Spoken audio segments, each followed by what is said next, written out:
Hello, and welcome back to episode 17 of Capray's Last Cloudia podcast. I'm That Zero, and I have joined, of course, as always, by my awesome co-host. We have DK and Jawline. How you guys doing today? Doing good, What's man. going How on, you guys guys? doing? I beat you to it. Professional AF, that's what we do here. For sure. Nailed it. Oh, shit. Anyway, we Well, got a just new doing collab. all right. Yeah, pretty exciting stuff, huh? Mm-hmm. I like it. Been having some fun. Absolutely. New Titan fight and everything else. Yeah, we got Aaron, new freebie unit. We got Mikasa, new All right, cool. new gotcha unit. I don't know how much you guys were pulling for Mikasa. I tried a little bit, got shafted on both my accounts personally, but I've been enjoying Aaron quite a bit considering he's a free unit. So Yeah, for a free unit, I'm really impressed. Just because I'm not really impressed by like his kit per se, but I'm impressed at how good they made him. Seeing as how the other free units that we got, they didn't really draw my attention, nor did I think they were anything special.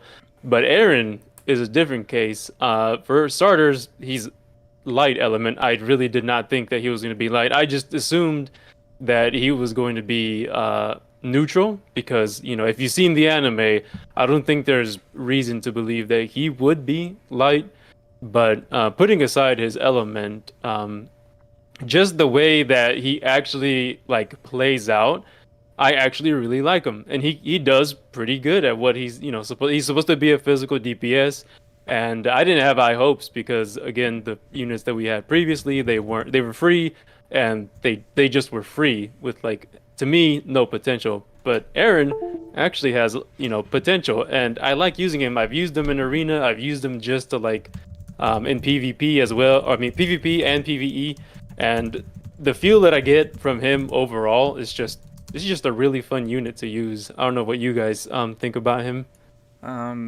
yeah, I mean, without spending too much time on it, Right. like the issue with freebie units before is like they gave us things that were like okay, but nothing that stood out. Like 9S, if you don't have a support unit, he brings that utility to your account if you need it. But if you're an endgame player, he did nothing that like excelled in like a niche scenario. He just did everything possibly that you'd want. Fine. Mm-hmm. Like his ult didn't give you like a slightly bigger bonus than somebody else. His debuffs weren't like a little bit better than just default debuffs you could use.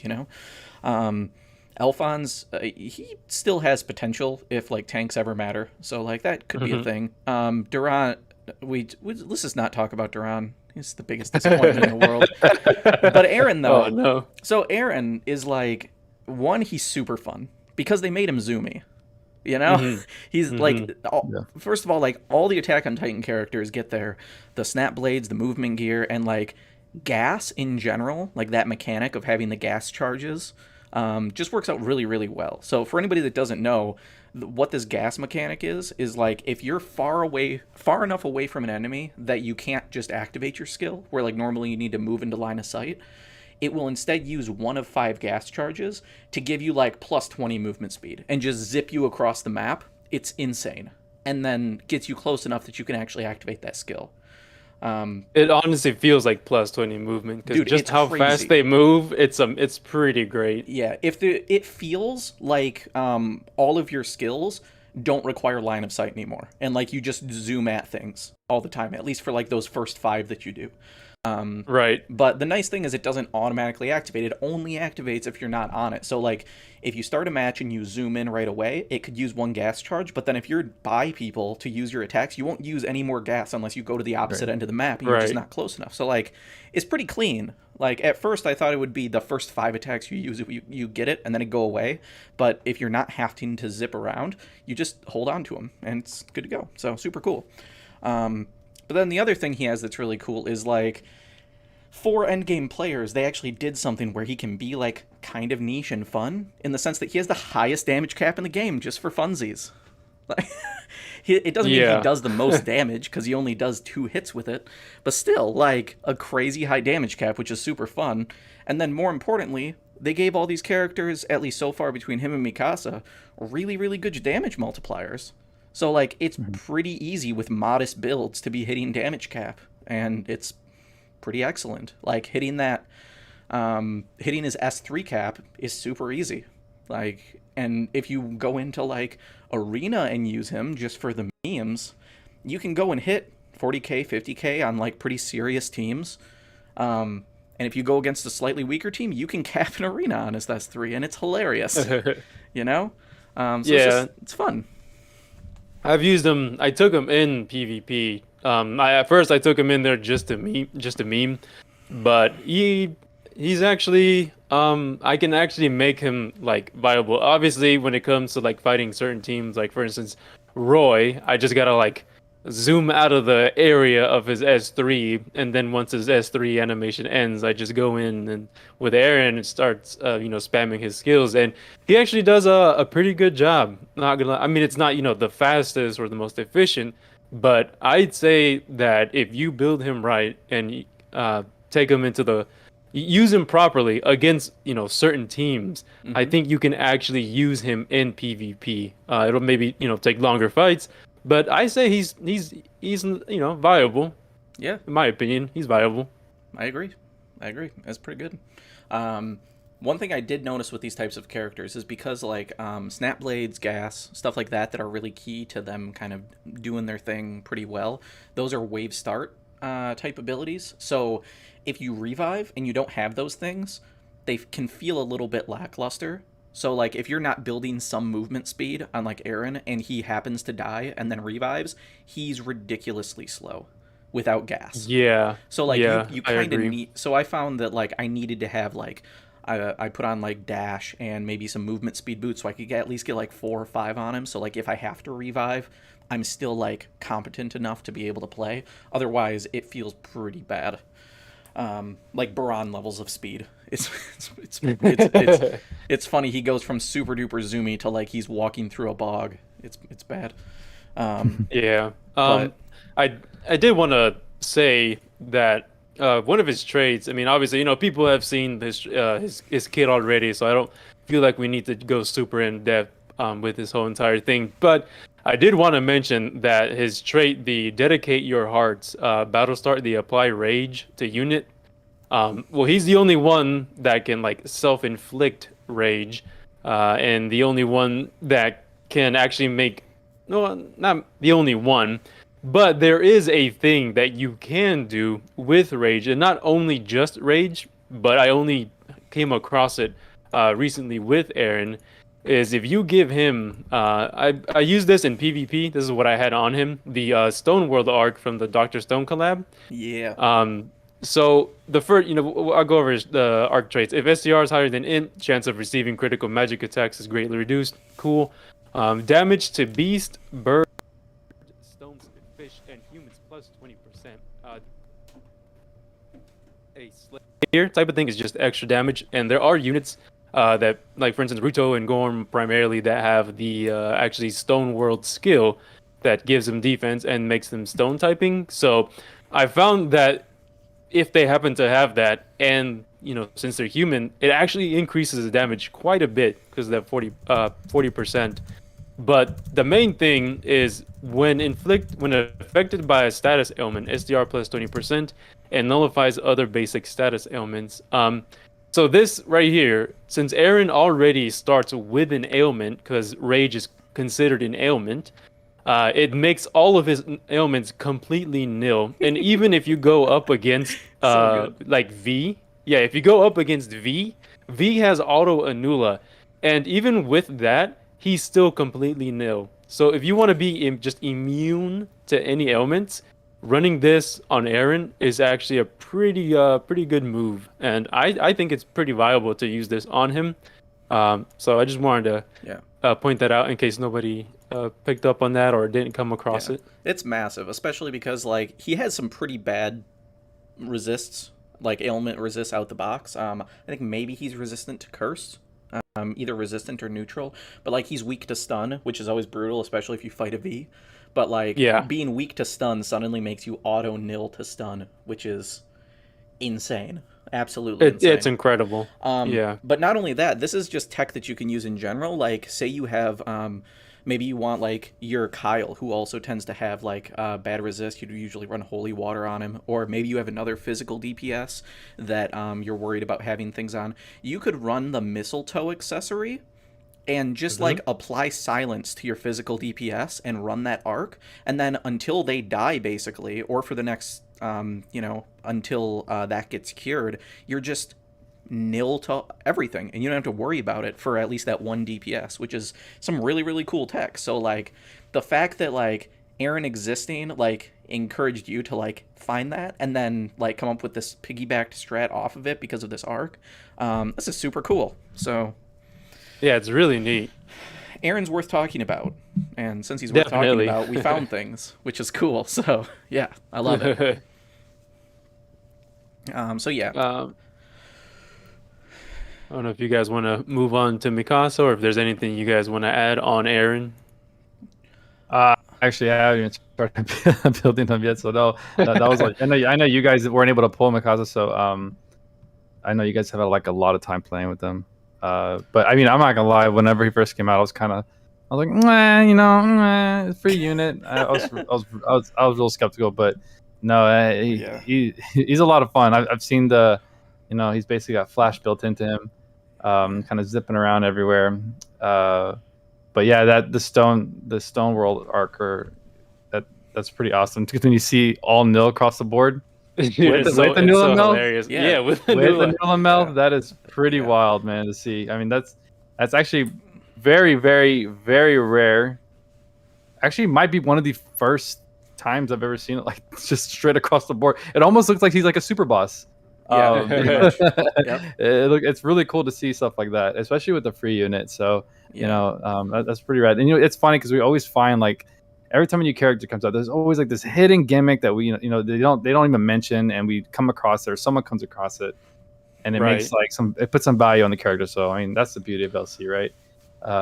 Yeah. But no, it's and his artwork. Look at that, dude. That is so sick. Yeah, he's pretty cool, man. I'm not gonna lie. Yeah. I hope that this sets a precedent for Atis to continue making freebie units like this. Yeah, because I mean, if they're going to keep making them, I think this is the way to do it. Like, he's not overpowered. Like, he's not going to compete with like the high end DPS stuff people are going to be pulling and spending money for.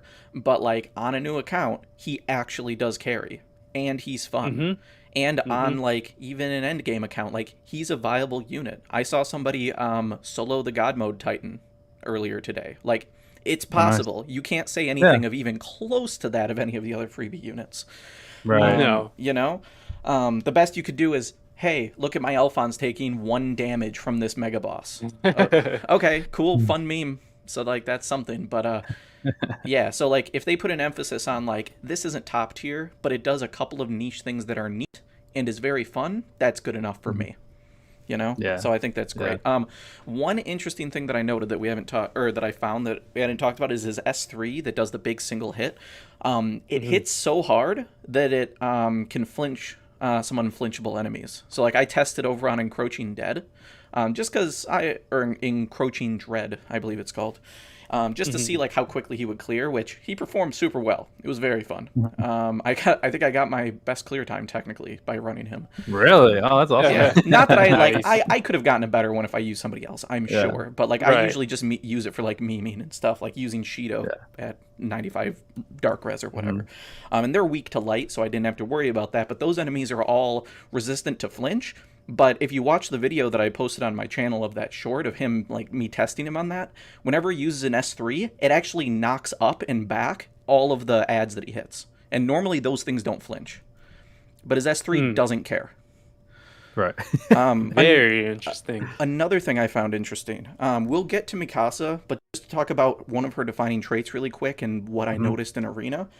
She's got this really bonkers thing where, like, basically when you get to that 30% HP, which is like when Awaken triggers and similar effects auto heal, she basically gets like super immunity. So for 7 seconds, she nullifies flinch from physical attacks.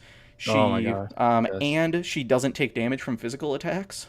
She also gets stock of skills back, like a random one, which probably isn't that big of a deal. But either way, so it should be in theory if you're running from zero or determination in order to stop her from dying, if she takes a hit that would kill her, it should stop and then trigger that effect. And then, like, if you have awaken or whatever, you can do that and get healed up. And then basically she has 7 seconds of doing whatever she wants. She can't die.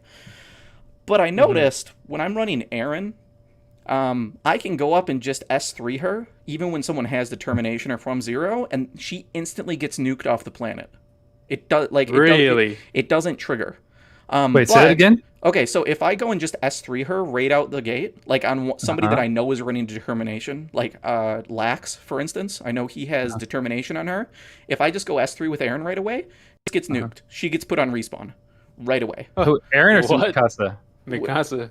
Oh, you said Aaron. I'm using Aaron. I'm using Aaron and S3ing Mikasa, who should gain invulnerability, but then basically when she revives, she then has that immunity. So it's like it still sees that she should have gotten the effect, but he nuked her off the planet before that happened. So like she still kind of got it. It was just really delayed. So I don't know if it's a him thing or if it's just like a burst thing and it's just like getting around it, or if there's just a weird interaction with just like having that silly amount of damage just like overrides it and it just delays and I don't know, pushes through it. I don't know. Need to do some more testing, but I thought that was really interesting. I haven't fought a single Mikasa in arena so far that I can't just one bang with Aaron. And I assume people at the higher level are probably running either from zero or determination because they should be smart enough to do so. I feel like in like high gold, you know, high super gold.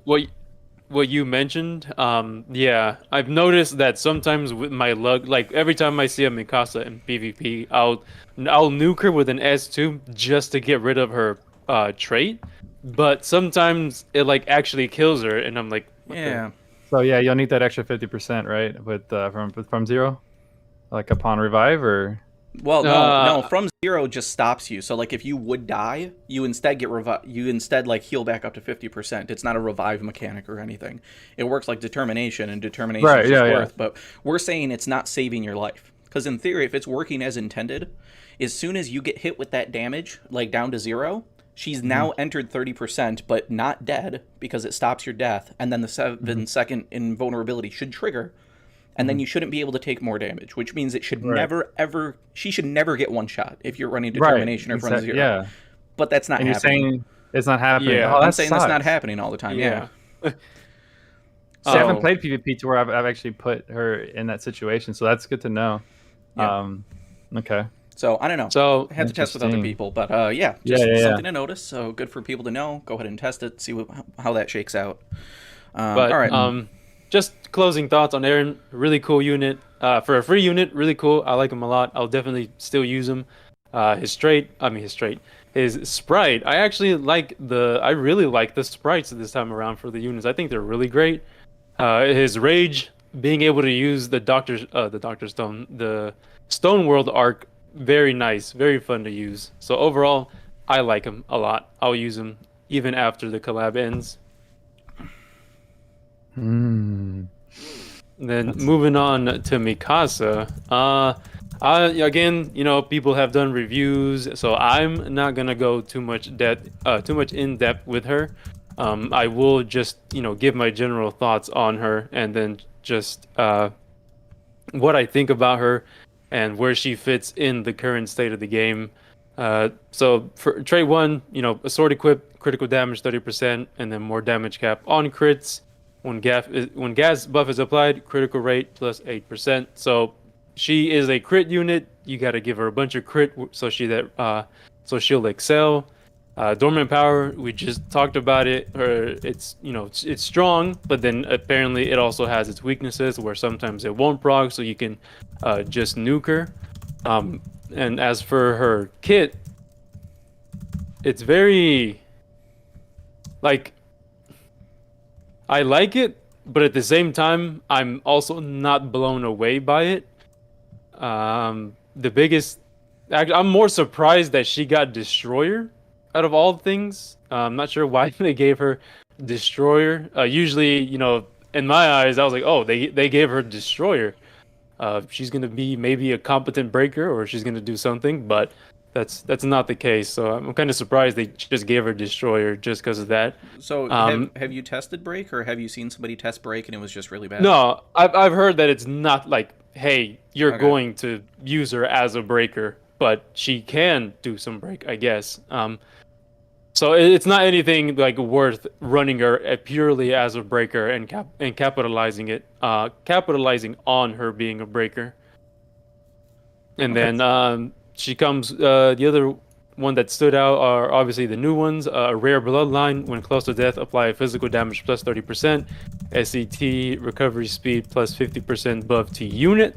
That's pretty nice, but I feel like so with her trait, sometimes working and then sometimes not working. I don't know if it just like gets nullified and then when she revives like with decoy, does it then apply? I don't have her, so I can't really test. So I don't I'm just assuming just based off what we've been talking about, that's the case. One cool skill is Thunder Enhance. This is the first that we've seen of the skill. Thunder attack damage plus 10%, skill damage plus 15%. So already 25% more damage to her skills. So that's pretty cool. 104th Cadet Corpse Valedictorian, Battle Start, Autocast Brave, Speed, and Critical. Effect lasts until unit is incapacitated. So pretty nice SC saves overall. Maglion Shield. But again, I'm not completely blown away by her kit. She's very good. I think she excels more in PvP than in PvE. Yeah, you can use her in PvE, but I think if you happen to get her and you want to use her, I think she'll have more longevity in PvP. She comes with Blind Nil, Curse Resist, Stun Resist, and Illness Resist. Pretty good resistances to have right off the bat. So I think she's a great unit, but she's really just going to shine in PvP compared to PvE. That's just where I stand on her. Sure. So when I saw her in general, and especially looking at things like Snap Blades, like there's a lot of damage cap that's there, and the first thing I thought is like, if Snap Blades is going to work on somebody like Mikasa, and she's going to be good in something like PvE, she has to be good without Snap Blades. And from some of the people that I talked to, like her innate damage cap and like how much crit she's packed with, as far as like being able to make those things work for overall DPS, she can have Snap Blades off, and she's still a super good DPS. Oh yeah, I don't doubt it. Yeah. Especially if you've got, the fuel for, if you've got something like WAP or Honey Elixir, like she's probably on par or better than Shift Alice potentially. Like if you have that built in, like and available to you. So like if that's the case, and Snap Blaze is just like an added bonus, like I don't think anybody should be disappointed if they get her for like PvE, because it seems like she's rated up there pretty high. She's not going to compete with like she's Lug or Roy or whatever. And I agree, like Right. PvP seems like the place she shines, but it seems like she's solid enough with the base stuff she has that like she doesn't need Snap Blades to be good. She's just great outright in general. So Right. that's pretty nice. Also, Tweaks was saying when he did the break testing, her break is actually about on par, almost exactly the same as like Ardeen with his break stance, which, as far as I remember, is like that's pretty good. You know? Is it? Okay, I don't have, so I don't have a clue. I just assume it wasn't something like super amazing, but that's good to know. I don't think it like it's not going to be beat out like Gobble or DXR or some of those high ones, but I think when the Ardeen testing was done, people were comparing him to like Zykes and things, so like Zykes is pretty good as a breaker too. So like if they're all kind of on an even playing field, I consider them to be like solid A tier breakers, maybe not like Gotcha. top S tier, but like competent enough that like that's a route you could take. She could dual wield a sword along with a the break axe, and probably actually make that a thing if you wanted to. So Right. could be pretty good, potentially. But I think between the two units, I think Zero actually had mentioned this to me earlier. I don't know if you want to touch up on it, Zero. Comparing, not like kit wise and damage wise or whatever, between Eren and Mikasa, but I think you mentioned something about Eren just feeling more like fluid or quick. Yeah. So I just general feel of observations. Like I used some friend Mikasa's, and I don't know. It felt they always nail like the flavor of these collabs in general, and Aaron to me felt so zoomy, just like really, really fluid and fast. Like he's just all about going balls out, being really, really aggressive, and then just running out of steam. More or less, but like in the time when he's first engaging and going, he's just go, go, go, go, go, get all the hits in possible. Whereas Mikasa feels a little bit slower, not slow like completely, like she's definitely really, really agile, but like she zooms in and then there's almost like a delay to most of her abilities, and then she just drops like big damage. So like she's fast, but then like takes the time to like make sure each of the hits count, and she just feels like she hits way like more meatier hits than Aaron does. I mean, obviously he's got a big cap on his S3, but all of her attacks just feel like she zooms in there, she pauses dramatically, and then just dumps damage. And it's a cool feel though. Like they both feel similar yet different. Like they have their own personality, which I always appreciate.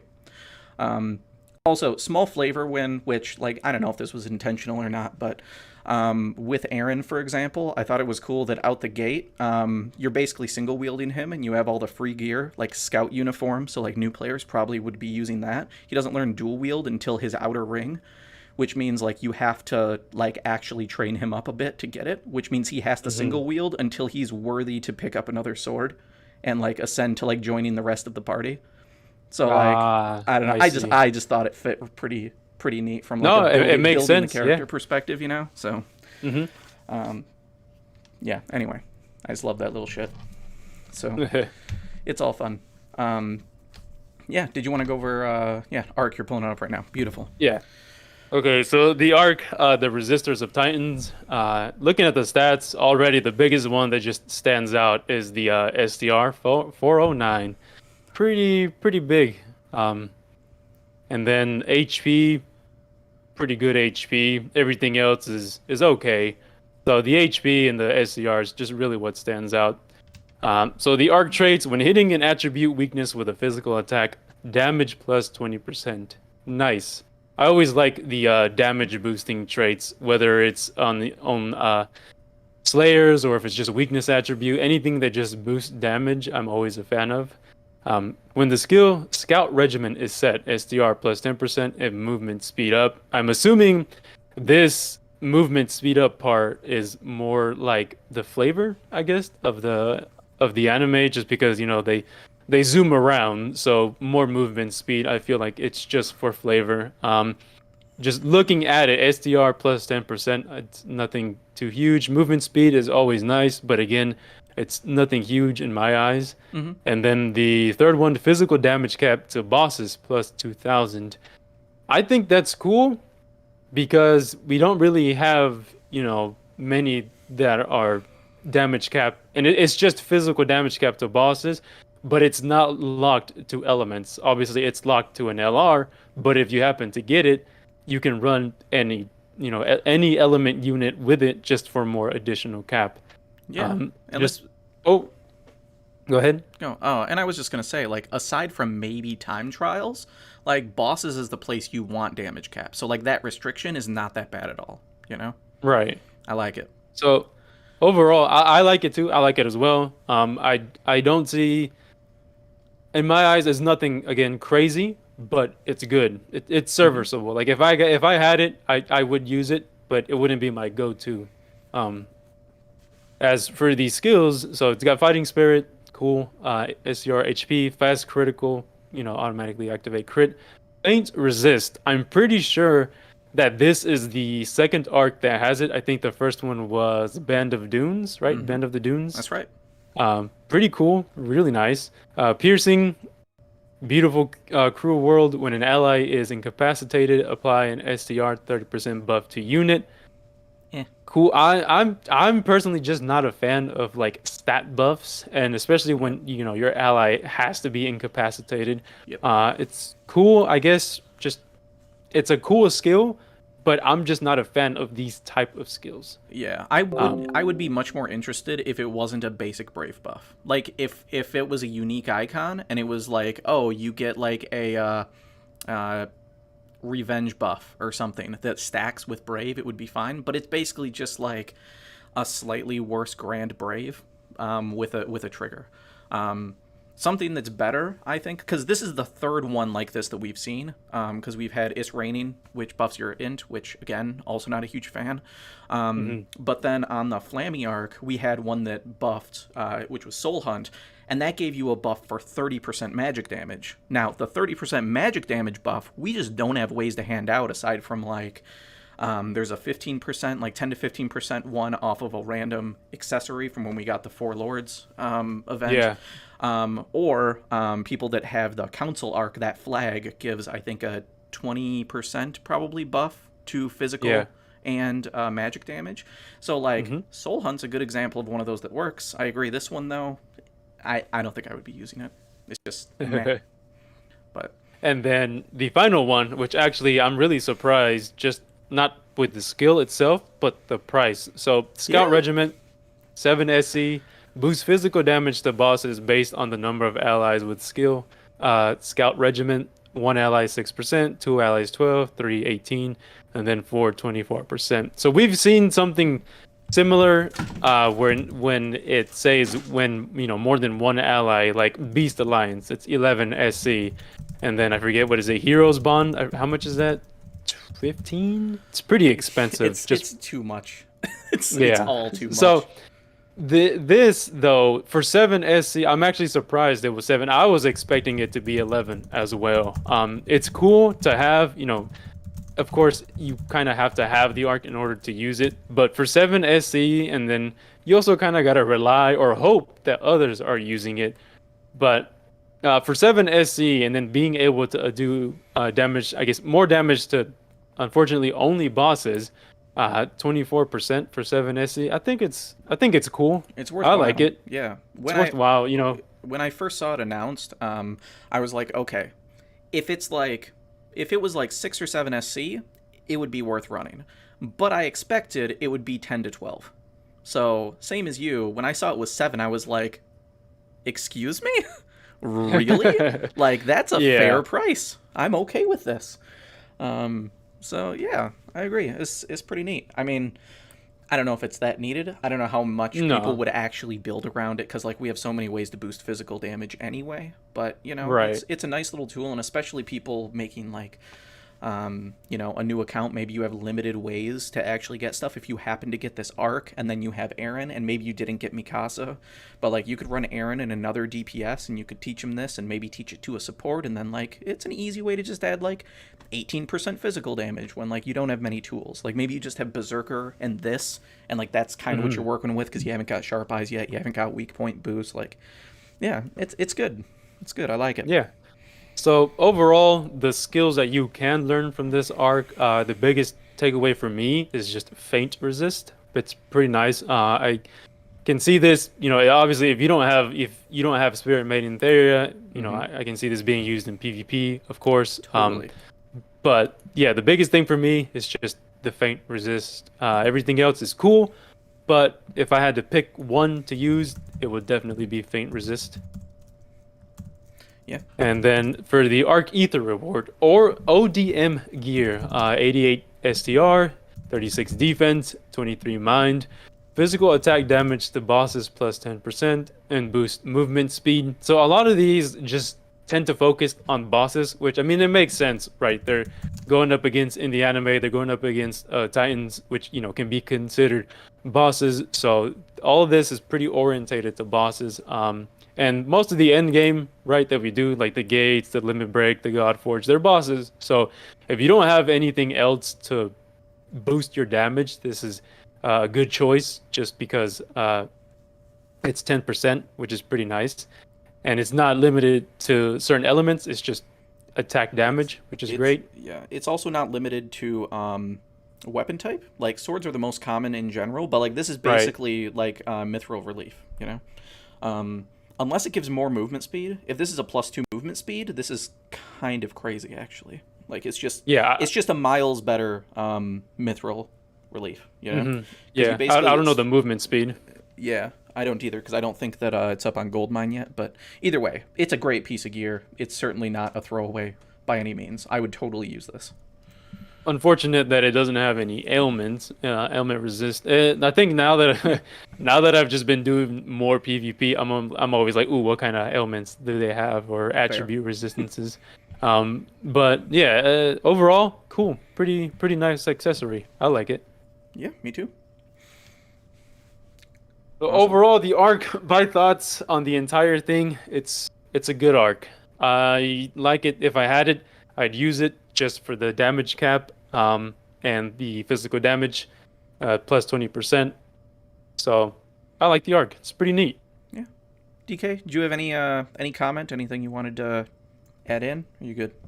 Yeah, Mister. I pulled Mikasa and the arc in one multi. I don't know what you're talking about, man. No big deal. No, you guys. I mean, you guys talked about how she's a more PvP unit, which I do agree with, especially. I do like her as a PvE unit, though. Although she does have some some downfalls, the gas thing. But I mean, the way that I bypass that is, I never had to do it, but in order to like kind of save the stock of the gas, I target who I want to go to next, versus just spamming, S3, S2. If anything's closer, I basically try to stick into a small radius so that I only need it when I have to. Like, it's kind of funny because I basically use her for like small burst of damage, depending on what I'm fighting, based on waves and whatnot. But also, what I was really surprised as was her autos extremely high. I mean, we're talking she's capping on autos, and she was only at 35 SC, like insane. So right off the bat, you automatically think Goddess Kiss. So the builds that for PvE, if we're going to touch base on PvE, the builds that there's a ton of builds you can do with her. Like, I mean, I feel like even for a new player, she is just going to be so good, because all you would have to do is build her main kit, and then basically run off her base skills, and you will be doing pretty damn good. Survivability might not be the best, but I mean, you definitely could take down some pretty hardcore shit, like in the PvE area. Along with building her, you could do like a Goddess Kiss build that would work really well. Honey Elixir. I've also started working on survivability with her, because I noticed that she does get hit a little hard. But using Dusk, Stone. What is it? Stone. It's in Stone World. Whatever. Basically making her to kind of like a little mini tank. Because you don't need sharp eyes, so I don't need to exert any kind of MP. So I was like, well, why not just make her absorb damage even more, so that we can keep her alive longer. And then also, like Tweaks was saying, using the from zero, so that she can get all these different buffs. I mean, she's just, there's just so much you can do with her. Like, really, it really is just a lot of fun. The only thing that I did find kind of odd is that the whole unprecedented prodigy, I think was that it? No, or was it Dormant Power? Dormant Power. There you go. I didn't know about that. That's why I was like, oh man. So like, if I get nuked, so that's actually good to know. Like so I'm like, okay, well, I assume in general, like that dormant power would help her to stay alive. Like, you probably don't usually need more than 7 seconds in like a wave, right? And like since it specifically only helps physical, though, I would think magic damage would be her biggest downfall. So like trying to help out her mind. So like trying to help her mind might be a little better. I mean, in arena maybe not necessarily, but so she gets countered by mages in arena pretty hard, I'm sure. Like he just said. Also earlier in the chat, Tweak said that apparently From Zero does always work, because I don't know, it's just better, I guess. He said she should. You want to say that again? You kind of cut out. Yeah. Oh, sure. Yeah. Tweaks earlier in the chat, he said that she should never get one shot while having From Zero. Determination just sucks. I don't know why that would be, because it still, like, logically should still work. Right. But, still worth testing. So, like, if that's the case, then rip free to play, I guess. Be in the game earlier and get stuff, I guess. Right. Right. But either way, it seems like in PvE she'd be like doing waves and stuff. Like the fact that triggers every wave, like, and like you get all your gas stacks every wave too. So like it seems like Right. things die before like you run out of stuff for the most part between like at least for Yeah. Aaron, and I'd imagine she feels very similar to Aaron for the most part, but just way better damage. I was actually really surprised on how fast she can get around the map. I really, when I first started playing with her, I didn't understand because I really couldn't see, because on the trailer you really couldn't see how the gas works. Right. But my God, when you see her go from 1 and just zoom right across, I mean, you can see her legs lift off the ground and then to the enemy across the map. That is something to see right there. And then that's when I saw the numbers drop. I was like, okay, so now I know exactly how this gas mechanic works. And it's actually I kind of wish it was a little bit higher, but I mean it's fine for what it is. It works really well. Just like I said, selecting characters so that you're not constantly zooming across, because I know sometimes you can get kind of crazy and you just want to tap that S3 and watch her zoom all over the place, but then you're wasting gas. So wait, why? I don't understand. Wait, why are you constantly wasting gas if you're just tapping S3? Because isn't it because you have to, what is it, a distance? Yeah, like certain distance. Yeah, certain distances will activate the gas, right? Yeah. Right. So like, why? What does your S3 do? That's like special that you're implying that like every time you use S3 you're using gas. Like, is that the case? Yeah. No. Like basically, I'm just trying to keep myself in a tight radius so that it doesn't waste. Oh, okay, sure, yeah. Yeah, no, it's just like a small little thing, like nothing. It's nothing big. Like most likely you won't even run out of it. But I was just like testing to see like how much of it gets used in like a random wave fight, basically, because I know I was talking like Odium about it and he was saying like, oh, like the gas is kind of limited, and I was like, well, let me see if I can reserve it as long as possible. And well, it turns out she's so damn strong that she basically knocks everything else. You really don't even see it really like dissipate. So so I don't know, she's just a lot of fun. And like I said, I'm trying like all different types of builds. Like today was my first time doing the Goddess Kiss, and like I said, those procs were absolutely amazing. I think the highest I got was like 400 off her autos. Basically her entire bar was filled in one hit, in one auto set. So like there's just so many different things you can do with her. And then that whole 7-second thing is really, really neat. And the fact that you can also do full crit builds, which is I've never really messed with too much. So we don't have like that many weapons and accessories that can act to with high crits, but I know that one. I think Odin mentioned one of the bows in the Godforge. Yeah, that's what I was going to say too. Yeah. Exactly. Yeah. So I'm actually working towards that right now to unlock that, because I actually completely ignored that because, like I said, I don't work on crit builds. So it would be just really cool just to see a bunch of gold all over the screen. So So thoughts on her? I think she's really benefits and shines in the PvP area, and I feel like even in the PE area for newer players, like I said, just building her basic kit with a little SC will take you a long way. So. I'd say general recommendation for anyone is that Experian Godforge bow that you were talking about is pretty worth getting, and plus 14. At plus 40, it's a 8% crit rate, and then it gives you like almost like a minor brute slayer effect. It might just be like Slayer against Tasty. I think it's like fish, beasts, and birds or something you get slayers against, so that's pretty great for free, especially since she's not a slayer character. And there's other units that can use it as well. I know for me, I think that's personally best in slot on Yashimaru for a crit skill build. So you run that with Heaven Starlord, which will give you an extra 10% for using a bow. Like when I saw her, and like the fact that she can hit like 60 plus crit pretty easily, it seems like, with what she gets innate.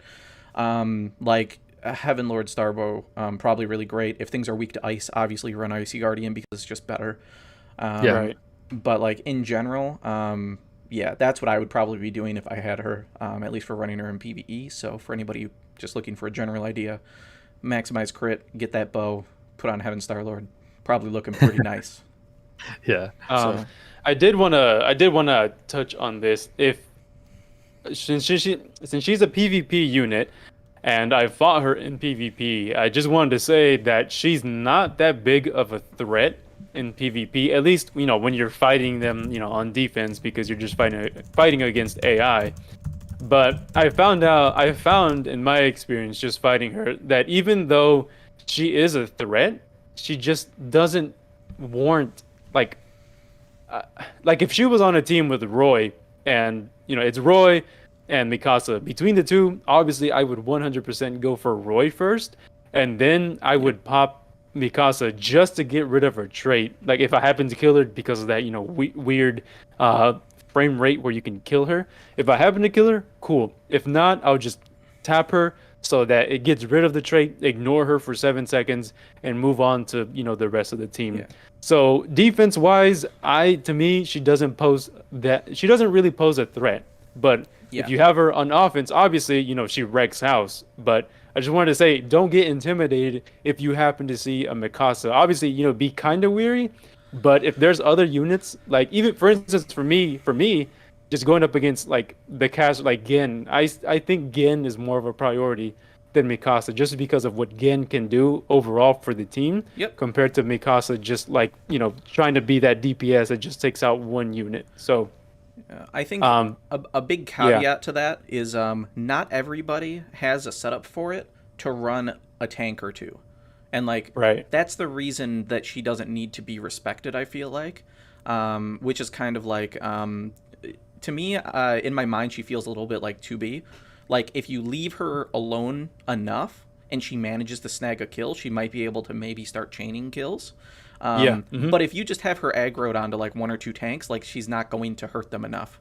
At which case you can ignore her for 7 seconds. But some people, if you're just running a 4-man comp with like 3 spell render big dick DPS and like a caster or a healer or 4 DPS units, like she could be a problem. And like if you don't take her out right away, like it could be a thing. So like on offense, you kind of want to be like playing the allure tank build and be able to deal with things. Otherwise, like prepare to get punished, probably. Yeah. So yeah. Very easy to ignore that out. Yeah, I agree. That's a very good call out in general. But I have seen her used on offense, and that nullifying damage when you get to control her and target her things, she's a monster. Oh yeah. She's disgusting. Like just being able to like chew through. Just like it says that the flinch immunity is on physical, but I saw people that were going and like getting that to trigger and just sprinting through blizzards. So, like, I don't know if, like, there was some other things that were going on, but, like, it just seemed like straight-up flinch immunity, not, like, just from physical damage. Maybe it was nullify physical damage taken, but it was just flinch immunity in general. I don't know. So, like, I don't know. Maybe that has to be tested. I'm sure somebody in chat could clarify that. But, yeah, she's a complete monster and looks super-duper fun on offense. Again, similar to Aaron, just because so zoomy. But just hits consistently super hard because of her crazy crit build that she can have, which is nice. I want to make her like Sheeta. Like, I know we were like kind of stuck on Sheeta, basically attacking everything with high res. Yeah. Just to see like how much she can push through. So like that's like another one of my main goals for her, just to see like if she can progressively get better. She gets better with like high res, where we can just like and like we were all talking about like Tricilla, because someone was asking me, should I run Tricilla on Mikasa, and I'm like, well, I don't think you really need to. She pretty much doesn't. I mean, she's not like, it's not part of her kit or anything where she bypasses like high resistances, but she's doing kind of like what we did with Sheeta. We attacked an 80 res, a boss and completely nuked it. So like, I wouldn't be surprised, just because they're, like we've talked about already, these characters obviously have really good scaling on their skills. Yeah, so like they definitely have that potential to like do really well there, if you wanted to or needed to. But. Yeah. All right, Joe, you want to get into the event? Looks like you're over on Event Island here, Attack on Titan style. The event, it's themed Attack on Titan, but it's just, the Sun Vessel, right, reskinned. I did notice that they added these little walls, which is pretty cool, because, in the anime they have walls that keep cities separated, and then, the most important one is in the middle. So I'm assuming this is the most important one. But nice little feature, I guess. Other than that, it's just pretty barren when you look at it. And you only see that they just added these 2 little walls. But so the event, it comes with the main thing, which is trying to take out the Titan. It is a community event here. If you look in the top left, this is the total amount of damage that the Titan has. And you can fight the God, hard or easy. Each one has more HP. God obviously having the more HP. Each stage, God, hard, and easy, they give the same amount of tickets, if you manage to S rank them. So pretty much beat it as flawlessly and as quickly as possible. All three give 3 tickets, no matter the difficulty. The difference is that in God, obviously, you get more honor points, which is what you're going to want to get in order to meet. I haven't reached it just because I've been slacking, but you reach a total. Yeah. So it's like a bingo board, right? The more points that you get, the more of this that you'll be able to receive. It caps out at 15,000. And then when the community ends up beating 9 or more, then you happen to get all of these, which the total amount is 1,500 of the event medals, and then you get 30 of the SP medals. So if you can't take out the god, that's fine. I think because a lot of people are struggling trying to clear this because it's the best stage. Yeah, it's the best stage for, I guess, if you want to maximize your honor points. But if you're having trouble trying to even clear it, just do the hard one if you can do that reliably. Because at the end of the day, I think the most important thing out of doing these 3, is the tickets, getting the 3 tickets reliably. Mm-hmm. Because from the tickets, you then can expend them on. We have the ability tower where you can, it's just like the grand ability, but you can do it 5 times per day. So if you're lacking on clusters, you can do whichever one that you need. Each one costs 1 ticket. There is the special training grounds, which has tons of little stages here. Some cost 1, some cost 5. The anti-Titan mental training costs 25. The US stands for Unit Souls, not United States. I thought it was United States. Real quick. But so the unit souls, when you clear it and you happen to use Beast Hunter, you get 20 mother souls, and you also get 50 unit souls of your unit of choice that you bring into the fight. Everything else, self-explanatory. You get EXP. These you can do 3 times at the cost of 1 compared to doing this for 5 tickets. AP, same thing, 1 ticket entry. You can do it 5 times compared to this. You do get a free special anti-Titan mental training at the cost of 1 ticket daily.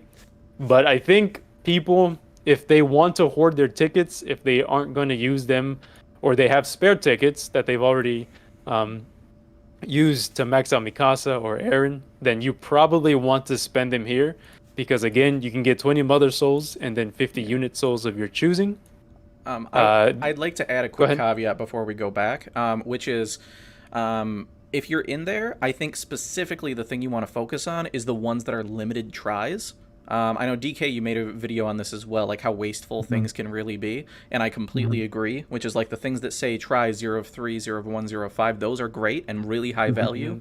In general, I don't think the other ones really need to be done. Those kind of exist so that, in my opinion anyway, at the end of the event, if you have a surplus of tickets and don't know what to do, you could just mass burn them on some BS if you want to.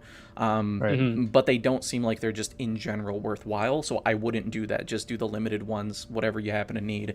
Do your crystal farms 5 times a day. Like, anything that's limited is usually worth your time in this game. So yeah, this is no different. So back to what you were going, the reason why I said that, it's not because like I feel like like, oh, I didn't get Mikasa, why do that? It's not. It's also to push that so people don't get left behind or left out on stuff like this, because we don't know, if you don't do this now, we don't know when this collab will be back, as far as like, and how easy it actually is to grind out souls on the battle training Eren, and times 10. I feel like you said before, it'll be wide at the very end of everything, when it's all said and done. You will also be able to you can go back and use your remaining tickets for anything else in the special training grounds, but we also still have Levi coming out, so like we need to stockpile tickets for just in case if you do get very lucky on tickets, because we are going to get tickets for Levi. If you do manage to pull him, you will be absolutely set for unit souls for him, so that you can get his build done faster. It's just I know people kind of get antsy, like, well, I don't think I'm going to get anything. Let's go ahead and jump into this 25. And it's like, well, no, you never know. And then like, what happens you get to the end and you don't have any tickets and you don't have enough time to grind it. Yep. So that's why planning ahead would be the most important thing in here. Like for me, I was able to pull Mikasa. I have Eren. So like that, therefore that is my main and primary focus so that I don't miss out later having to use Mother Souls, because Mother Souls are very rare, and not very rare, but they are rare in this game, especially for newer players. So we would definitely want to take advantage of, the most possible free stuff in the game. So again, so no one gets left out. We want to make sure that everybody has a good time and at least gets pointed in the right direction, so that like I've heard so much like, oh, I didn't get enough souls, or I didn't get to finish them during the event. So that's why I was like, I'm gonna make this video quick so that at least everybody can get pointed in the right direction. Mm-hmm. Yeah, great. Another really quick note. Anybody, even if you don't get like Mikasa, run the 1 cost stage at least, because there is a free stamp in there. So just make sure that you're at least doing those low level ones, because there's just free rewards for just first time completion. Yes. And like some art, like if you like a poster and you're a collector, like just do the stuff. Like so it's pretty good. Something I wanted to throw out there that I don't think is the case, but I want it to be because it would be super cool. When Levi comes, we already know that Eren versus the female Titan is going to be the arc, and the way that this is set up, I think it would be so dope if they surprised us and in part 2, they give us a second Titan fight against the female one that's positioned at the second wall, like getting closer to the castle. I just think it'd be fucking cool if they surprised us with another boss fight at like that timing. Levi comes in to join the fight. We've got the arc for the female Titan. We have a boss fight associated with it. It would just really, really nail that, like, the Titans are moving closer and closer to like toppling the city.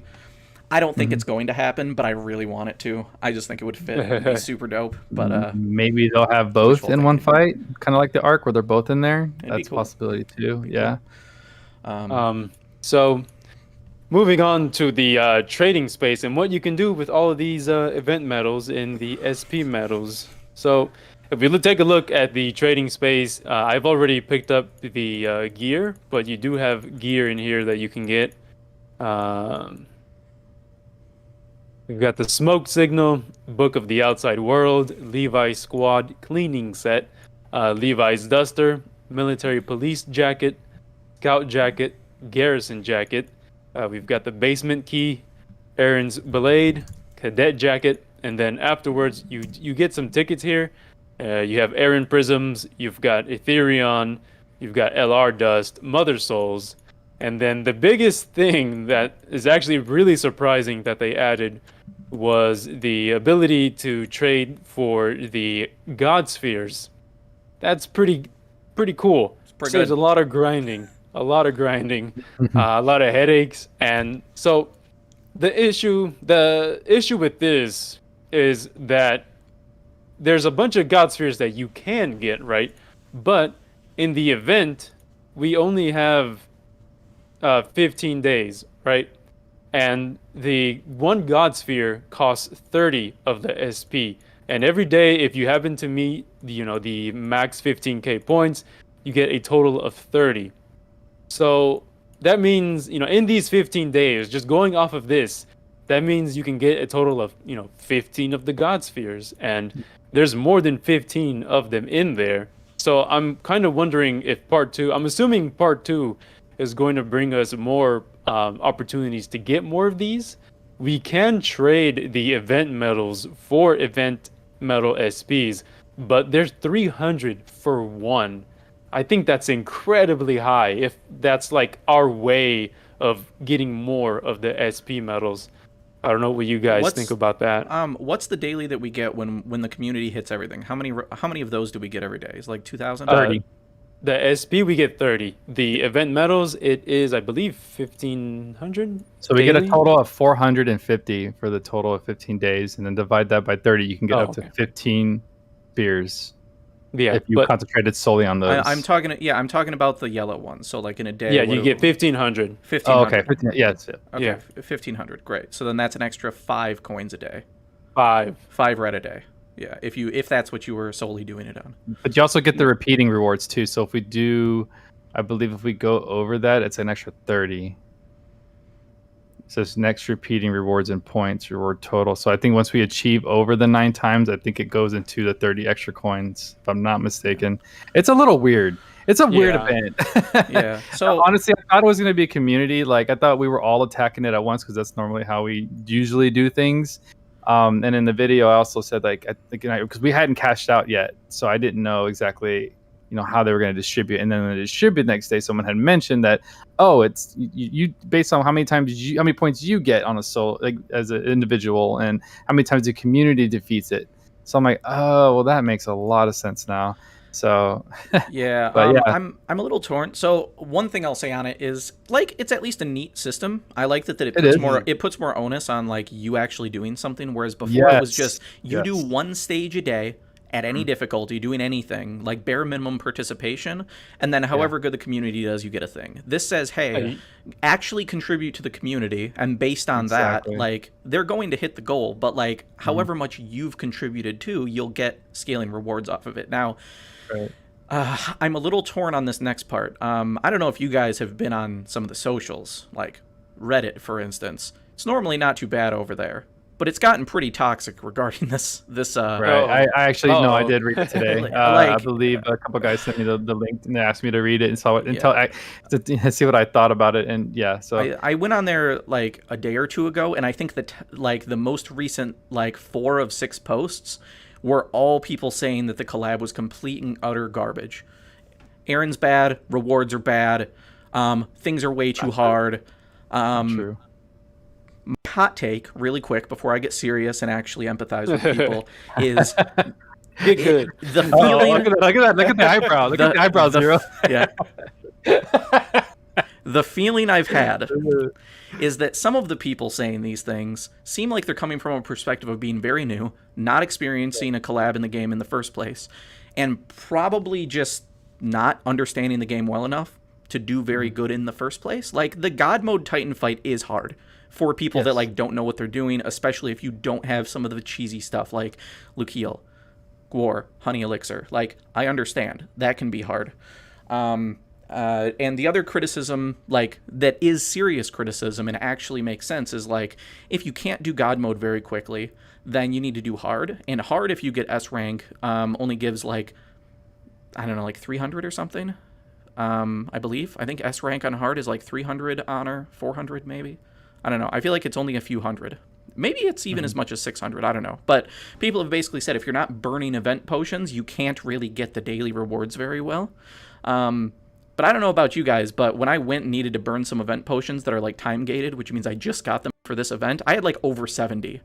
So like, first of all, they gave us a lot of event potions, and they're probably giving us more for login. And I don't think hard is that incredibly difficult. No. But like, I understand the criticism of like, you can only do this basically. Like, if you're not super endgame and have all the stuff to be able to do things, it can be hard. I don't think we specifically noted it, but as far as like the S and A rank and like how many points you get, you need a 30-second clear or less for S rank, which gives you the 3 coins. If you kill it in general, that gives you A rank, which is going to be 2. And if you at least don't die, but you can't kill the Titan, then you get 1 ticket, basically. And then your honor points scale up based on how quickly you get it. So, for instance, if you kill the God mode, and you can do it in, like, I don't know, with Gwar, because you can just have a Lukiel on your friends list. That has I'll touch on that after you're done. I'll touch on that after you're done, but go ahead. Okay, sure. So if you can clear it very quickly, and you have Aaron in the party, you'll end up getting like 1,300 to 1,400 per run. So then, like, you just do a few of those, and like you have your daily done. It's pretty easy. You can kind of log on twice, and you're just done if you can do that. But for everybody else, it's going to take much, much more. And like, I can empathize with the fact that like that could be really, really tough. But back to my hot take a little bit, because I never actually finished it because I squirrel and get distracted. People saying that like rewards are trash, the fact we have these god spheres and like things are so incredibly cheap in general is really good. And like, not everything needs to be for everyone. So to me, the fact that like the only people that can farm these god spheres out of here are endgame people that can farm the stuff every day, and I think that that's okay. Like, I don't think that a brand new account should get a bunch of God Spheres for free. That's end-game grindable content. You shouldn't be good enough to be able to easily do that unless you're burning all your event orbs and you just decide you want to do that. But they have got, like, 3 mega clusters for 1 coin, which you will get every day as, like, a brand new player. Like, those rewards are crazy good and, like, really, really generous for, like, maxing out your brand new characters on a new account. And you can put in pretty minimal effort, and you can just sit and grind, like, easy mode for tickets to do all of your farmable stages, you know, for, like, your AP and your XP and, like, boosting up your stuff, farming crystals and things. Like, to say that, like, this is only for, like, end game players and, like, everybody else gets hard shafted is bullshit. Like, the quality of life here is great, and I think it's structured well. Like, it just is. The only thing I empathize with is, like, if you're, like, a mid-game account or, like, your early end game and, like, you don't quite know exactly what's going on, you can't quite do God mode and you can only do hard mode, maybe you can only get A rank on God mode, I could see how it would be tougher and it could be a little bit frustrating. You have to burn some more event orbs. So, yeah, I'm a little bit more torn on that, but in general, I think that it's great, and I think that a lot of the criticism isn't super merited in that regard. Could they do more? Yeah. Could it be a more interesting event? Sure. But I think that they did more with this event than a lot of other collabs, at least. Like, even the idea of having this event island repainted, like, people have said, oh, this is just really, really lazy. But I'm like, they did a way of at least kind of tying it into the last Cloudia universe. Whereas, like, the alternative that we see is, in the event tab, we get some new buttons to click on. This is more effort than that. Like... How high is your bar if, like, them doing a bit more is like, oh no, this is lazier than what they've done before? Like, come on. They literally did more than what they did for a lot of other collabs as far as effort goes. But, yeah. Yeah. Okay, yeah. Anyway, no, I agree with you. I'm done Yeah, bitching. I agree. No, I agree. It's not even you have reason. You have reason to bitch. Yeah. No, you're right, man. I'll never listen. You'll never please it. I just will never please everybody. Everybody will always just be negative for no reason. Yeah. So even in my village, I said it. That shop is so high on value. There is so much in it, and it's crazy because like not only will they get the mega cluster, because at the end of the day, like, if you ask a new player, if you ask even someone that's just started playing like 2 months ago, they're still to this day gonna say, I can't complete the hardest mode on the crystal farming or something like that. And the fact that every day you're gonna get 3 clusters, like, of any color you need to help you with your E5s, that's huge. And then not only that, but the weapons are only 300, and these weapons are pretty insane. Aaron's blade, the stats are pretty. I already bought it. Very good. Stats are really, very good. Like, there is a lot. Yes, you won't get the God Spirits, but again, like you said, you don't need them. Like, why are you complaining about something you're not going to use right now? Enjoy the game as it is. Like, collect what you can. Like, like, it doesn't have to be like. And even, like, there's games. I mean, every gacha game's like that. Like, okay, as an example, I'm playing Defo right now, Final Fantasy. There are events I can't do, but I'm not going to go and say this game's trash because I can't complete it or I didn't have time to complete it. It's because the people that have put more time, they play it every day, they play it longer than me, and playing since day one, and they're going for these rewards, and they deserve them because they've been with the community for so long versus me. I'm going to get what I can. There's no reason to bitch about something that, oh, I can't get this or I can't get that, but then at the end of the day, like, oh, but I can get this. You got to look at the positive sides for everything, and that shop has more and more positives than negatives. It's just that simple. Yeah, the design, I agree, it's bland, but I mean, dude, are we here to look at the damn world? No, we're here to grind. We're here to have fun. We're here to fucking beat the shit out of a Titan, like, free character level 100 to 3,000 crystals. I mean, dude, come on.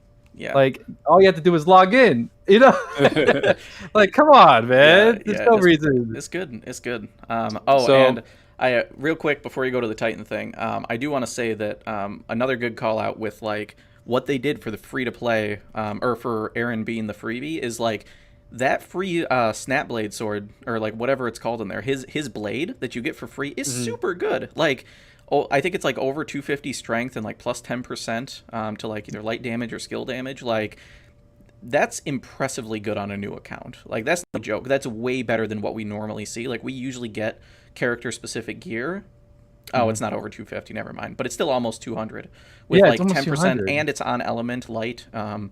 It's just Yeah. it's super duper good. Yeah. So the fact that they gave like literally everybody that really cheaply, very nice for him as a free unit. So Snap blade physical attack damage plus 5%. yeah, 147 STR. and that's fine. That's pretty good. You know, that's decent. Right. I honestly really like that they gave us the anti-personnel trainings, the cost of 5 tickets, because you can only do it 3 times a day. And like, let's say someone they built Aaron in 2 days, which in a lot of cases most people do, and they have 13. They didn't pull Mikasa, or maybe they just don't like the other units, but they like what they have now. They can go ahead and, after they've done their 3-day training, they can use this event to build all their other units for the future. Like, there's a lot here to think about. Like, even outside of this collab, there's so much more to think about. Like, if you don't touch any of the characters, you're like, oh, I don't care for any of them. They're not my type of cup of tea. Like, there is still so much growth for your units as of now in this collab. So like, I mean, and then we have the ability towers. I don't know. I think it's a very good event, especially for newer players coming in, because I know this collab is bringing in a lot. And guys, we've seen it over the past couple days, and I think it's more fun that this community is a lot more fun when you see all these new people coming in, and I really do hope they stay. But like, I mean, to bitch about stuff like this, I don't know. It's kind of it's kind of crazy, man. Really, because it's like, how do you satisfy somebody at the end of the day, man? You can't, bro. You can't. You can't. You just can't. You can't. To be totally everyone. honest, to be fair, guys, if anybody's here that's watching and this is just a new time, this is your first time playing this game, this is the most value we've had in the shop in quite some time.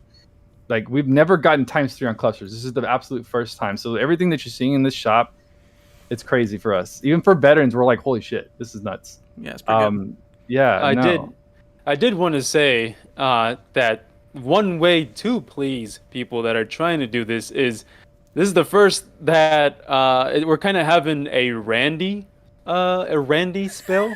But we're having a Randy spell, but it's actually Glukiel with Gore. A lot of people, including myself, have set our Glukiels with Gore so that people can use it, to clear the god. Right. And it's pretty safe to say that people who have their units as Glukiel and Gore have been built to where you just, if they happen to have Honey Elixir, just pop Honey Elixir on her, pop the ult, and then just spam it. And so I think it's great that I feel like this is the first time where the community as a whole has like put units to complete the event. Responding. Like everyone, like I had never changed my support unit. No, you haven't. And I was and I was like, you know what? I'll help out. I'll set up my Glukiel. Yep. And for those that are watching, there is, and if you don't happen to know, I'll make it quick. But there's this thing called where you can cycle your friend supports. It just means that every day you can use your friends list, and then you can use random supports up until you can't use them up until it refreshes and you go back to your friends list. Like, you can infinitely use your friends list, but you have to cycle through your friends list and the random supports before you can get to that. And you can do that at rank 20, but it's like it's by the time you get to it, you have like 30 minutes. I know because I've done it. You have 30 minutes of being able to use infinite friend supports. But if you're like rank 30, rank 35, if you clear quests fast enough, like if you run IGC3, if you run Finding Theria, hard mode, just to like cycle supports, you can have access to infinite friend usage. And if your infinite friend just happens to have a Glukiel with Gore, then you can use that to clear God mode, should they happen to be good enough. But what I'm trying to get at is it's pretty cool that the community is trying to help everyone out by setting her as their support. Yeah, right. I agree. I know traditionally there's some people that just for fun like to do that. I know if we have things like when we had the Black Rabbite quest, and like you could get your completion reward for that. I know me and like a small handful of people that just enjoy doing that sort of thing. We're like, hey, here you go. You have a carry, and you can go and you can set that up and go use it. Yeah. But this definitely feels more broad, where it's like not just a handful of people. It's like I'm seeing a good amount of people on my friends list that are upgrading to use her, and I agree. It feels super cool that we just sort of have that like passive willingness to just like help and put it out there, help everybody out. Yeah, exactly. And I want to elaborate a little bit on that friend refreshing thing, just because it can be confusing for people. But basically the way that it works and why it's harder at lower levels is friends that get suggested to you can be like 3 levels above or below you. So you can imagine if you're in the 20s for rank, there's a lot of accounts at that size, whereas if you get up into 30, 35, and especially 40, there's not that many people up there. So once you cycle through, when you're auto farming and you cycle through all of those, you have to cycle through every other player within that 3 levels up or down, and then when that happens, you get access to your friends list infinitely until the days reset. So that's why being higher level helps with that, and that's how you do it. And it's much harder. You might have to auto farm 4 times longer at low levels to be able to get to that. And then you could have people entering that your rank zone as you're using your infinite friends, at which case it semi resets, which is what you were talking about, Jaw. Right. So yeah, it's just just so that people kind of know how that works a little bit better. Do you want to show quick, just for people that are curious about that, like how the Lukiel thing works? I mean, it's all over Discord, but not everybody goes to Discord. Before you do that, real quick, filter and put God. I'm just curious. Oh, like how many are in this specific list? Yeah. Oh, just here. Just her, and then. But I know, like Eagle specifically, though, he always has Yash. Yash is normal. Mm-hmm. He switched he's always got Yash. So I filtered mine to God, and it's nothing but G-Lukes, and it was just nice. That's great. DK, did you change yours as well? I sure did. No, because I made the video, and I actually okay, cool. Kind of challenged the community to help out other people, because that's just the kind of the player I am. I'm all about community-wise. So I mean, you guys see me in my Discord. I try to help out as many people as I can with whatever it means, if it's farming or, even adding a level 1 just to get him a mega cluster or whatnot. Him or her a mega cluster. Like it's fair. It's just kind of. Yeah, it's fair to say if anybody wants to do that stuff. In the description of these streams, we always have links to our Discords and stuff, and we have friend codes and things too. So just reach out if you need somebody on the friends list to help carry or whatever. There should be plenty of people out there just willing to help. The DMC collab, we all did Imperial. El Dravana. Sorry, Imperial. El Dravana. Half my friends, we all did El Dravana so that we can get the plus 100, so that we can get the SSS rank. So we did that too. That was great. Too. That was so good. It's an easy SSS clear, tons of rewards, and anybody that a lot of people. You guys remember a lot of people came with DMC. So I was like, well, hell, they're going to need it. So let's go ahead and I'm going to clear out my friends list by half and then go ahead and add people who need it. And then we just kind of just go from there. Yeah. So just to demonstrate real quick. So I'm able to clear with just having Lukiel and not having any enablers. Yeah, having enablers would make it super quick. But, let's say someone just does it for whatever reason, have Tinky or Sarah or just any enabler in general. It is possible to clear if the Lukiel is properly built. I have Honey Elixir on my Zekas just to cast it on Lukiel. Even though mine does have Honey Elixir, this is just, to show it much quicker. But I'm using this to teach Aaron all the skills because he's got like times 9 AP. So that's insane. Doing that. And then Zekas is just learning slowly but surely. So we'll go ahead and get into it. The way someone had asked me like, hey, once I have in the fight, like what do I do? How do I go about the skills? And I found that, I could be totally wrong, which it's probably the case, but I usually I expend all of my S1s, then do my S3s, and then do my S2s, and then let it refresh for the next ult. So I'm not sure. I'm sure there's like a really min-maxed way. But that's pretty much what I do. And while that's loading, if any of y'all haven't checked out Zero's No WAP, No Guar video, it's possible. Awesome. It is awesome. Make sure you guys check it out. People that are good at the game but have shit RNG, there's hope for you. Just get good and you're fine. It is an amazing watch. It really is. Make sure you guys check it out. Yeah, basically I just did this. I gave her Hidden Treasure instead for the 50% recharge rate. I ran Tink for some extra cap. Spammed randomly Healing Wind, and then had Spirit Breath on Lukiel and Bet so that she could get her S2. Randomly use some S2s in order to rain arrows for Lukiel to charge her ult quicker. And then basically got it charged up so that I weakened the boss down to like 50 to 60%, and that was enough time to get her ult, and then you can clear it up, and then that was like a 28-second clear or something. So, not too bad. Oh, yep, here we go. There you go. S rank every time. Pretty easy. Look at the points. Look at the points. Easy money. Yep. But yeah, that's essentially what it looks like. So, and again, and we'll be you got clear. enablers, it's better. And when we talked about as well, like, when I talked about, not everybody should be able to get everything, and like just because you're new, you don't have to farm stuff. Know what you can do if you're not good enough to do it? Socialize, join the community, get a couple friends, and like you can do these god modes. Just like, ask, man. Yeah, literally ask. any account can do this, and you can get the full honor bonus because if you're just running a friend, you can run Aaron, you can run OG Zekis, you can run OG Bet. Everybody has it. They're free units. They're all free. And you can get 0 to 4 second clear super easy. Just reach out, go get some friends. People are willing to help.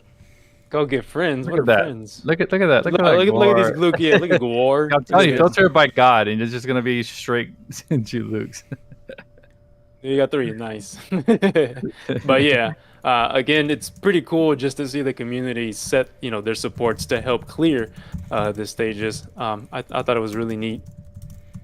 Most definitely. Yeah. Anything else we should add on? I think we've covered pretty much the event. I'm not sure if you guys have anything else to add. No, yeah, I mean that was pretty much it. Yeah, with because I know, like I said, I read the Reddit post, and a lot of people were kind of attacking this. No pun intended. Attack on Titan fight.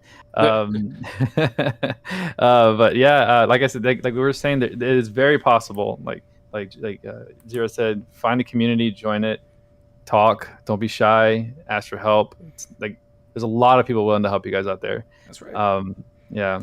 But honestly, even if it's just worth getting tickets out of it and not getting, the Sun Vessel Castle medals, it's okay, really, Yeah. Worst case, farm the easy mode just to get tickets so that you can do the daily stuff. That's so much more value than if the event wasn't here. Yeah. It's huge. And the idea of using friends as well, like in general, like this, like it's not limited to this either. Just go out. You can look for help almost always. The only time that it's not applicable is if it's like super duper hyper end game stuff like time trials where you're not allowed to use a support unit. Otherwise, ADIS usually lets you use a support friend to carry you in some of these cases. So like if the content supports it, like it's on you to go and do that. That's a route you can choose to take, just like farming multiplayer. Like multiplayer is available in general, and it's the fastest way to farm like limit break materials. But if you only want a solo farm, that's up to you, but you're screwing yourself. Like, engage with the things they kind of want you to engage with, which unfortunately is like, you need to play with other players. It sucks for people, at least with multiplayer, that like don't have good enough phones to use it. That really sucks. So that's super duper unfortunate. But for these things where it's basically solo play and you just need to get friends, there's not an excuse. You just have to go out and do it. People are willing to help. So yeah, I did want to add, like, let's say for instance you have your own Glukiel and you want to use her, right? If you don't know how, I've seen a lot of questions in the Discord, LC Discord, where hey, how do I build Glukiel? I want to use her for the event. Like if you can't come across any supports just randomly, what you can do is you can go to the arena and you can look at the top ranked players. And most of us, I think a handful of us, have our Glukiels. So for instance, Koi, me, Vego, Slump, Luke, Lax. So we have our Glukiels set, and you can just click on us and then just inspect our builds, and then if you can replicate it, cool. or if it can give you a better outline of what you need to add or get rid of, also cool. A lot of people seem to think that the boss is a knight. I'm not too sure why, but the boss is a soldier just from the typing that it shows. So having Soldier Slayer and Special Boost is pretty great because 100% more damage.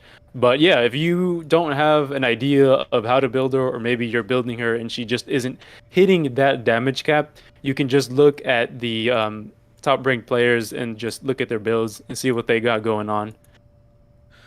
And I'll also throw out there, like, we've only talked about Lukiel pretty much, but like, she's not the only way to win. Because like that sounds silly. Like the way that we've been talking about is like, hey, you either have this thing or you friend somebody that has this thing. Like that sounds shitty. That's not really how the game is. There's some higher end DPS that you can totally run. I've seen it done with Ardeen, with Lug. Like you just run some Leona. Leona could, yeah, because she's super tanky. You just run some big PP DPS and you can do it. It might be harder to get S rank unless you have a really good DPS, but you should be able to do pretty good, or at least get A rank.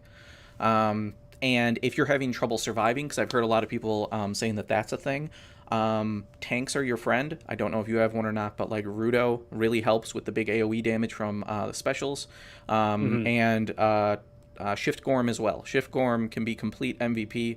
You could run like 2 supports and a huge glass cannon DPS and just make Gorm protect your DPS and have your other support be there to like help your damage caps and just build them pretty tanky. Like you could have Tink, Gorm, and a DPS that's a glass cannon.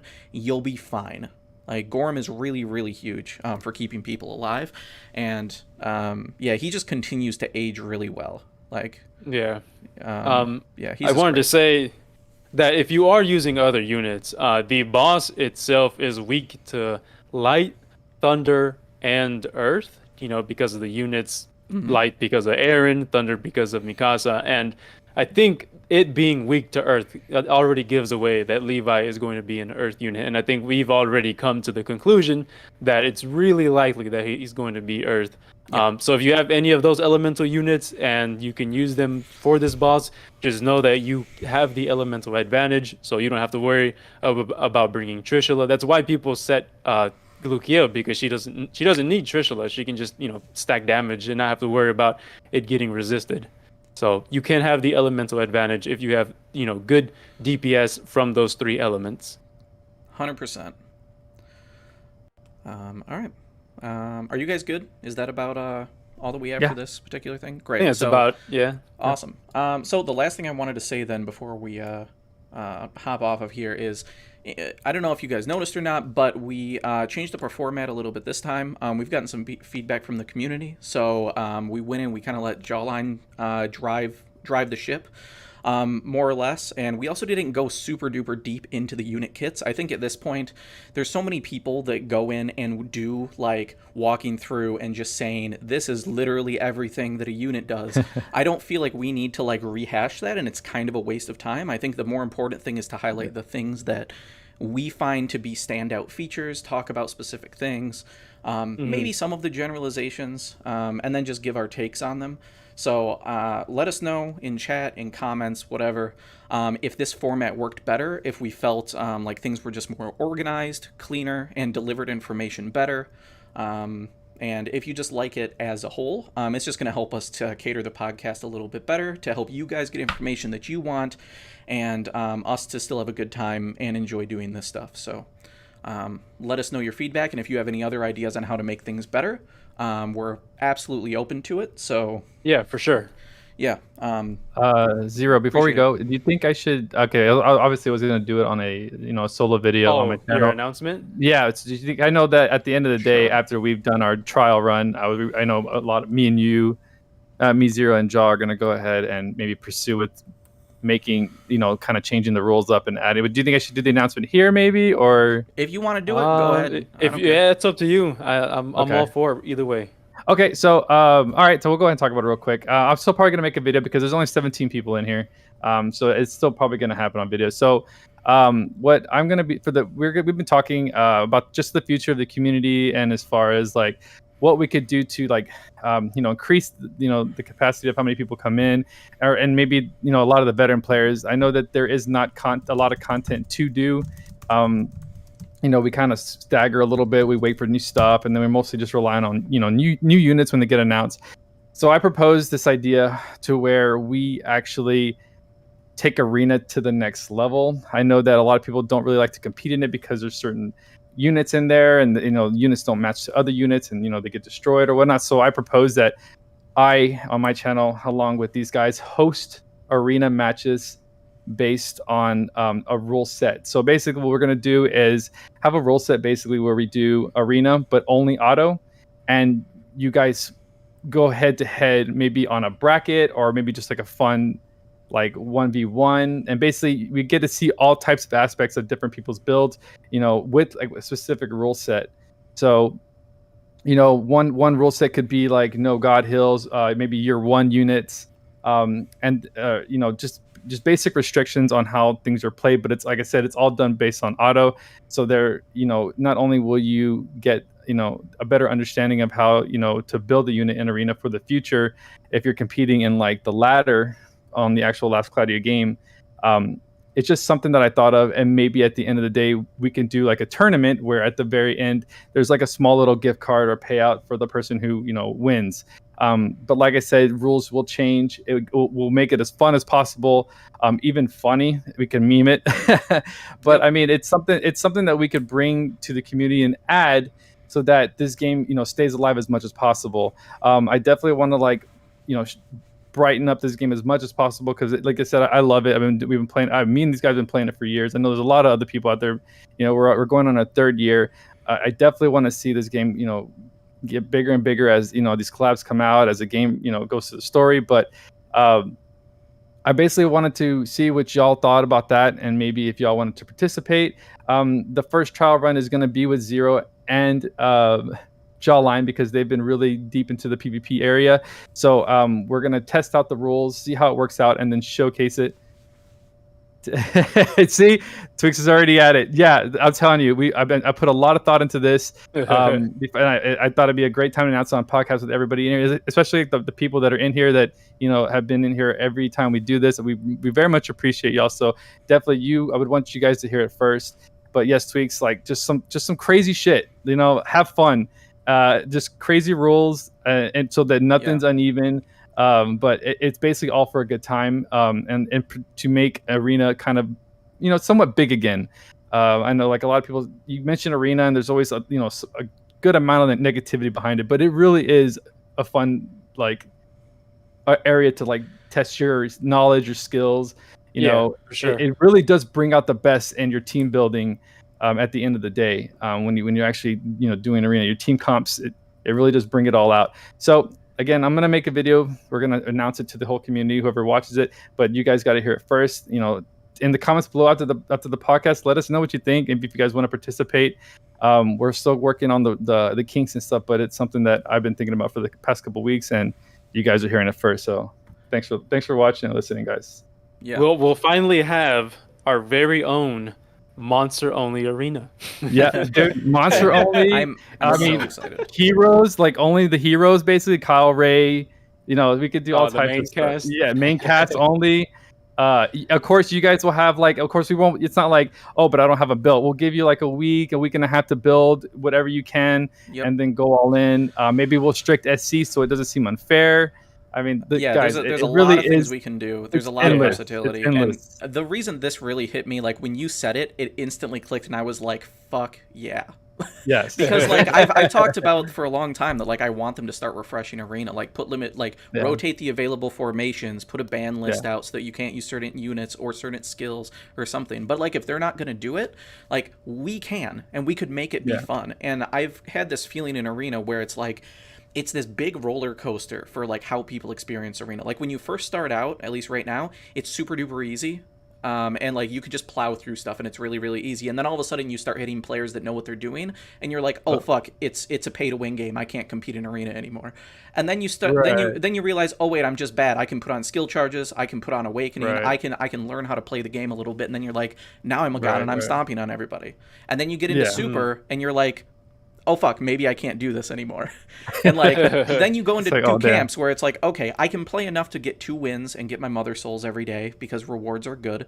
Or like maybe I'll push to gold 1 once so I can get all my rewards for that, and then I'll just get my 2 daily wins. But then there's this peak above there that some people push up to where it's like, instead of just being mad about all the bullshit of, oh, if you don't have Roy, you just automatically lose. It's like, well, not exactly. Like there's some people that if you play enough, you get to this point where like you see the nuances, you understand how AI works, how monster attractiveness works, or how like mages interact and cast speed, and like there's a lot of layers to Arena that can come into play that like you don't really realize or appreciate until you spend the time to like learn them.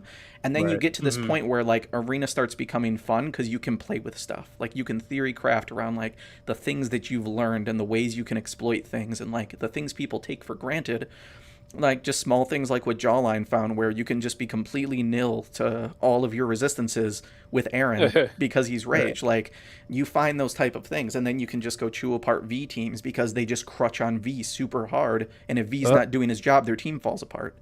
Like, you know. So I think this is going to be a great opportunity to bring like, I don't know, just fun into Arena so that it can kind of lose some of the stigma of, oh, it's just a bunch of tryhards that pay to win, which I think is complete bullshit.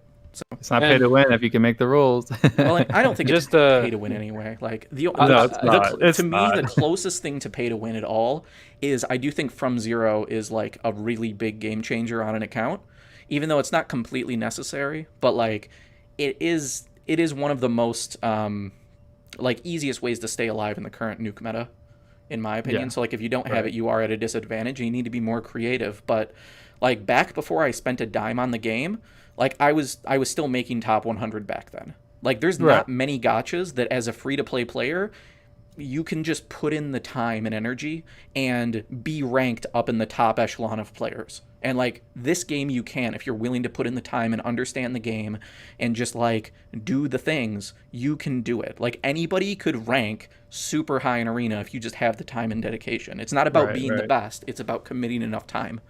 Right. So. I wanted to show for those people that weren't here or maybe just joined. Aaron's trait is dedicate your hearts. It applies rage to himself at the very start. So this means that he is inflicted with an ailment because rage is considered an ailment. If you pair that with Stone World, the final trait says when affected by status ailment, STR plus 20%, and nullifies other basic status ailments. Now you would probably think, oh well, I can just annul him, and you know he's lowering, his resistances are lowered. Well, that's not the case. I'm gonna see if I can find a V real quick. But if you happen to run across a V, even with V's auto annula, Aaron is completely immune to all ailments, so he can bypass V just because of that arc being on him. So to be clear again though, this arc is only from the Dr. Stone event. So if you're a brand new player that just started, this is not applicable to you. If you haven't played before the Dr. Stone event, which was back in like, I don't know, March or something, you won't have this arc. But for anybody else that was playing, it was basically free. So you should have it, at which case you could do this type of thing. I was like, find a V, that'd be great. I'm a V. You can just play me. I'm a V. Yeah, but he probably wants to showcase against a team that's gonna like put up a fight though. So. Ooh, damn. Got him. I didn't say anything. Got him. I'm just kidding. I haven't fought your I actually haven't fought your defense at all, to be quite honest. But. It hasn't been. All right, well, I can't find one. I don't want to burn all my gold, but you know, just know that running this arc on Aaron in Arena is actually pretty viable. The trait isn't exclusive to his rage. If you have the equipment, the mistletoe that we got from the Christmas event, you can also give that to a DPS, and if they aren't resistant to silence, it'll inflict silence, and then it'll proc that trait from Dr. Stone. So if didn't really get to show it, but sorry, if you wanted to look, Magic posted his ID if you wanted to fight a VT. That's not much better than me, man. If anything, that's. Oh, okay, all right. Well, just to show it. I mean, if you can easily fight DK, Magic. Like you can too. Like if you just wanted to showcase. Right. It. I think that we can get into showcasing things a little bit more on the channel, just because it's fun visually. When did Roy come out? Roy came out.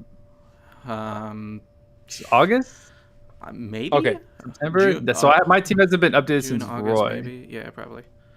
So here we go. So we're going up against the Magic, and I'll pause it and just show Aaron's resistances, even with V being the opponent. And then you can zoom around and insta clap everything. If it wasn't so laggy, holy shit! Yeah. Why is it so bad? Because it's Steam and not your iPhone. Yeah.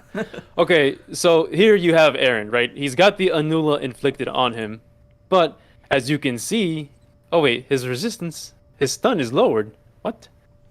Oh shit! Nani? Do you I swear it was. It was. I swear it was completely. You sent me the screenshot. Yeah, it was completely nil. It was nil. I'm not too sure what's hacks going on. But anyways, you get the idea, right? Oh, like what a clown. What a What a scrub, bro. I thought you had this jaw. Listen. I'm just gonna zoom now, all right? Nice. Take that shit back. You know, Fantastic Fine, bro. Look at that. Oh no. Oh, no. Begins. Oh no. Oh no. The toxicity. You stunned, bro. I'm gonna stun the shit out of you. You need to nuke that. Yeah, just nuke the Gorm. Just nuke the Gorm. There you go. Yeah. Look at that. Dude, He's also, freaking amazing. Okay, so the fact that like his scaling is so high on that secondary hit, like he zooms past someone and then gets the backstab damage on his meaty side of that skill, and it feels so good. Amazing. Like just zipping back and forth. He's like a boomerang of death. It's wonderful. It's so satisfying using Aaron. It's so good. I really don't know why that random stun got lowered. I don't think I have anything that lowers it, but when I sent that screenshot, he was completely nil to everything. Yeah, isn't it a chance though? No. There's a chance. No, it's automatic. No, it says while inflicted with a status automatically. ailment, you're nil to everything else. That's so I really don't know where that stun lower came from, but you see it. Maybe because you misread it. I mean, you could just say you're wrong. Yeah, I definitely saw it before. It could just be a weird bug, or maybe it is something where like it adds a +4. I mean, and, like, still, it's a lot. It's a lot of value. Like it's so much value. Yeah, it's so good. And the fact that like we could potentially use that on other units with mistletoe too. It's good. Mm-hmm. It's good. I like it a lot. So. But yeah, I think that about does it, right? Yep. You guys? Absolutely. Yeah, I'm good to dip out of here. So thanks everybody for joining us. Out? Yes, thank you guys. Sure. Like we said, if you have any amount of feedback or anything, let us know down in the comments. If you're watching this after the fact, hit like. I got links over to our Discord, as well as Jawline's Twitch, DK's YouTube as well. He's starting to push out a bunch more content. He's getting deep into it, so we're going to be doing lots of fun stuff. So subscribe, hit the bell, all those things people tell people to do, etc. And hang out in Discord too. Be friends. We like to hang out and help people. So yeah, everybody have a great rest of your week, and we'll see you around. So thanks for being here. Appreciate it. Thanks, guys. Peace. See you guys.